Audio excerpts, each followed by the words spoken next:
আমরা যখনই এই দুর্যোগপূর্ণ আবহাওয়া হয় তৎক্ষণাৎ আমরা সঙ্গে সঙ্গে আমাদের যে sub division level disaster management টিমের মেম্বার আছে তার সঙ্গে সঙ্গে আমাদের আমি দুজনের চারজন করে ডিজাস্টার ম্যানেজমেন্ট নিয়ে এখানে চলে আসি। এসে তারপরে আমাদের ফায়ার সার্ভিস এবং যারা আছে সবাইকে নিয়ে আমরা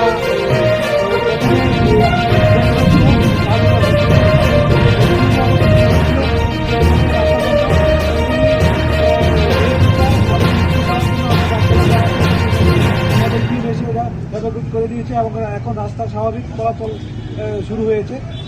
এরকম আরও অন্যান্য জায়গা থেকে খবর এসেছে, আমরা কনসার্ন তহসিলদারদেরকেও জানিয়ে দিয়েছি যে কার কোন জায়গাতে কীরকম ক্ষয়ক্ষতি হয়েছে সেগুলো ইমিডিয়েট আমাদের কাছে রিপোর্ট করার জন্য, এবং প্রত্যেক তহসিলদার তার কনসার্ন তহসিলে ভিজিট করছে। ভিজিট করে তারপরে আমাদের অসংখ্য মানুষ আমাদের কাছে জানতে চাচ্ছেন, মেসেজ করে অসংখ্য মানুষ ফোন করে জানতে চাচ্ছে সিপাহীজলা অপারেশনের সামনে এই মুহূর্তের পরিস্থিতি কি আছে। এখন এই মুহূর্তে আমরা কিছুটা পরিষ্কার করেছি, আর বাকি যে আমাদের টিম আছে সেই টিম এখন যাবে ওই জায়গায় বসবে, সঙ্গে সঙ্গে আমরা করে দেবো। এটা আমাদের ফার্স্ট প্রায়োরিটি কাজ। হ্যাঁ, হতে পারে।